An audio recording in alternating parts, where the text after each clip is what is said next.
हर महीना वैन के 800 रुपए बचाने के लिए हम लोगों ने साइकिल से स्कूल जाना चालू कर दिया था। ये हो गई। चार लौंडे थरथराती ठंड में साइकिल से स्कूल जाते हैं, ब्लेजर, टोपा, मफलर बांध बुंदा के। एक तो ये ब्लेजर बहुत अजीब था हमारे स्कूल का। 2 जेब थी हमारे ब्लेजर में और 2 ही अंदर की साइड थी। हमारे स्कूल वालों को लगा कि बाहर जेब का क्या ही यूज हो सकता है, इसलिए उन लोगों ने बाहर जेब ही नहीं दी। क्या करूं मैं इस जेब का?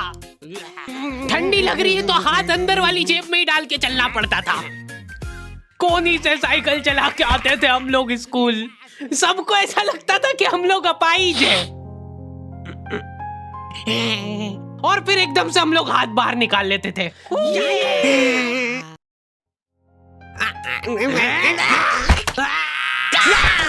मजाक बना के रख दिया डिसेबिलिटी को। अपाहिज लोगों की रिस्पेक्ट कम हो गई थी हमारी वजह से, लेकिन लड़कियां खुश हो गई थी इस इनोवेशन से। उनको लगा था कि ब्रा का खर्चा नहीं करना पड़ेगा, अपना जो भी सामान है उसको एकदम जेंटली इन जेबों के अंदर प्लेस कर देंगे। लेकिन इसमें एक छोटी सी दिक्कत थी। स्कूल वालों ने लड़कियों के ब्लेजर में एक ही जेब रखी थी। तुम लोग नहीं समझोगे कितना मुश्किल होता है एक ही जेब में इतना सारा सामान घुसाना। हर रोज लेट होते थे हम लोग स्कूल, क्योंकि मेरी साइकिल की चेन ढीली थी। थोड़ी सी भी स्पीड बढ़ाते थे तो वो चेन उतर जाती थी।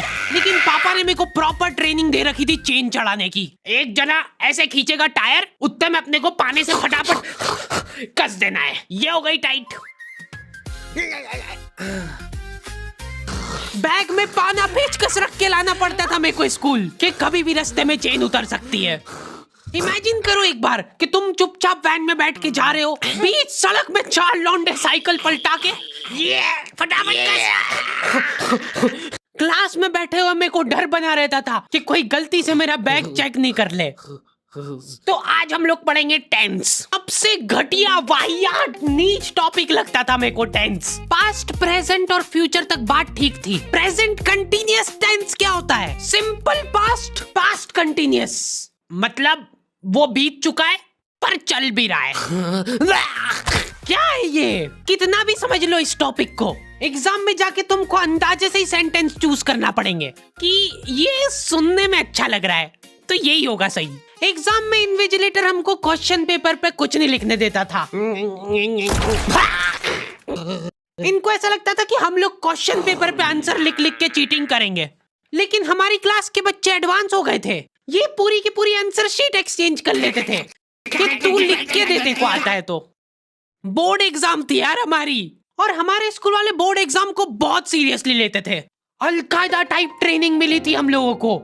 एग्जाम देते हुए कहीं से भी बॉम्ब गिर सकता है, लेकिन तुम्हारे हाथ नहीं रुकना चाहिए। चाहे तुमको क्वेश्चन आता हो या ना, कुछ न कुछ लिख के ही आना है। हमारा एक ही मकसद होना चाहिए, आंसर शीट भरना। नहीं आए तो भी कुछ भी लिख के आ जाओ। मेरे को ये नहीं समझ आता कि मैं कुछ भी कैसे लिख के आ जाऊं। मेरे को आता ही नहीं है, क्या लिखूं मैं?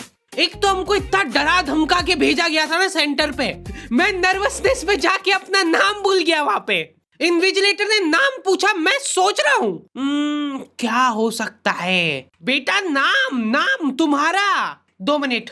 हाँ हेलो मम्मी, मेरा नाम क्या है? बोर्ड एग्जाम के नाम पे इतना डरा दिया था ना स्कूल वालों ने हमको, अच्छों का मुंह निकल जाता है टट्टी के साथ मिक्स होके। तुम लोगों का एक सेंटर आएगा जिसके चारों तरफ सैनिक तैनात रहेंगे। बिना एडमिट कार्ड के वहाँ पे आसपास भी भटकते हो मत दिख जाना, जिंदा जला देंगे वो लोग। और अगर चीटिंग करते हुए पकड़ा गए तो ना तो तुम हमको जानते हो ना हम तुमको जानते हैं। हम लोग एग्जाम वाले दिन सेंटर पहुंचे तो बच्चों से ज्यादा सिक्योरिटी थी वहाँ पे। आज तक इतनी सिक्योरिटी मैंने एयरपोर्ट पे भी नहीं देखी थी। आर्मी वगैरह खड़ी थी वहाँ पे टैंक लेके। वो सिक्योरिटी वाले एक एक रबड़ का रैपर निकाल के देख रहे थे कि उसके पीछे तो नहीं लिख के लाया कुछ। क्या लिख लूंगा मैं इतनी सी जगह में? लिख भी लिया तो मेरे को ही समझ नहीं आएगा कि क्या लिखा है। कुछ चीजों का मेरे को लॉजिक ही समझ नहीं आया था कि तुम नंबर वाली घड़ी पहन के नहीं जा सकते हो, पहनना है तो कांटे वाली पहनो। उनको शायद शक हो गया था कि ये सारे लोग एक साथ कोऑर्डिनेशन करके बम नहीं फोड़ दे। उधर एक बच्चे की घड़ी का अलार्म बज गया और वो बजता भी बॉम्ब के टाइमर जैसा है। अलकायदा जिंदाबाद। जिस पाउच में तुम सामान ला रहे हो वो भी ट्रांसपेरेंट होना चाहिए। मेरे बैग में से इनको पाने पेचकस मिले थे क्या जवाब दूं मैं इसका कि क्या यूज में आते हैं ये? उनको वहाँ पे डेमो करके बताना पड़ा कि ये यूज में आता है ये सब आइटम। फिर बाकी बच्चों ने भी कंफर्म करा कि हाँ देखा तो है हमने इनको रास्ते में ये हरकत करते हुए। ये सब देख के उन्होंने मेरे पाने पेचकस तो हाथों हाथ नाली में फेंक दिए थे। हमारे एक साथी की जेब में से ड्रग्स बरामद हो गए थे। अरे ड्रग्स नहीं है, ये इनहेलर है। इसको ऐसे सूंघते हैं, नाक बंद होती है तो नाक खोलने के बाद भी अगर तुम इनहेलर को पूरी ताकत से सूंघते हो, आंखें दिमाग में ठंडक हो जाएगी तुम्हारे। वो बच्चे नहीं होते जो पूरा साल टाइम पास करते और एग्जाम के एक दिन पहले पढ़ के एग्जाम देने आ जाते हैं। वो बनने की मैं कोशिश ही कर पाया था सिर्फ। मैंने सोचा था आखिरी रात मेरी है, रात भर मैं पूरा सिलेबस चाट जाऊंगा, पर मैं एग्जाम के एक दिन पहले ही बीमार पड़ गया। सर्दी हो गई मेरे को, तो मैंने सोचा ठीक है अभी थोड़ा रेस्ट करते, सुबह उठ के पढ़ाई करेंगे। नाक बंद हो गई भाई, नींद ही नहीं आ रही है। फिर पापा आके मेरे को ट्रिक बताते हैं कि अगर राइट वाली नाक बंद हो रही है ना तो लेफ्ट साइड करवट करके सो जा, फिर गहरी सांस ले, तो ये जो है ना राइट वाली खुल जाएगी और लेफ्ट वाली बंद हो जाएगी। फिर लेफ्ट वाली अगर खोलना है तो राइट साइड करवट करके सो जा। पूरी रात करवटें बदलता रह गया मैं। सुबह रास्ते में जाते जाते पढ़ रहा हूँ मैं, क्योंकि बाकी बच्चे भी यही कर रहे थे।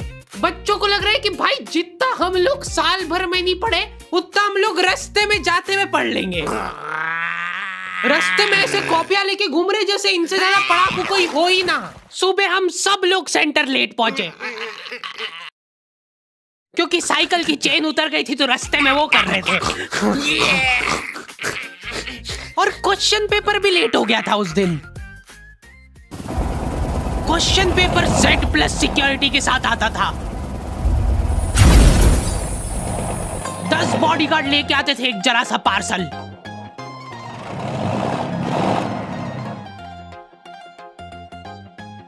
और फिर देने के बाद बोलते थे ये असली पार्सल नहीं है। असली नहीं है तो जोर से भी बोल सकते हो, ये असली पार्सल नहीं है। ये लोग पता नहीं किसी को तो गुमराह करने की कोशिश कर रहे थे। इनको डाउट था कि इतनी सिक्योरिटी के बाद भी कोई पेपर चोरी कर लेगा, तो ये लोग इतनी सिक्योरिटी में नकली पेपर लेके आए। असली पेपर तो एक और बॉडीगार्ड नाले में तैरता हुआ लेके आ रहा है। ये पाने पेचकस किसने डाले नाली में?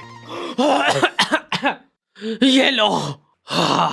मजाक कर रहे थे हम तो, यही है असली क्वेश्चन पेपर। जाओ बांट दो फटाफट।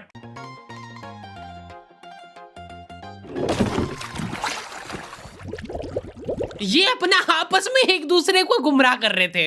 एक बार बस सोच के देखो कि ये सारी हरकतों के बाद भी अगर पेपर लीक हो गया, सोचो एक आदमी टेलीग्राम पे क्वेश्चन पेपर भेजने लग गया था, वो भी एग्जाम के महीने भर पहले से, तब तक क्वेश्चन पेपर बना भी नहीं था। तो अब जो आदमी हमारा क्वेश्चन पेपर सेट करने बैठा, उसने सोचा कि उसका काम इजी हो सकता है, क्यों ना थोड़ा सा स्मार्ट वर्क कर लिया जाए। उसी ने सबसे पहले वो फेक क्वेश्चन पेपर खरीदे और वैसे के वैसे चेप दिए। जिसने पेपर लीक करा था वो खुद सोच में पड़ गया कि ये कैसे हो गया।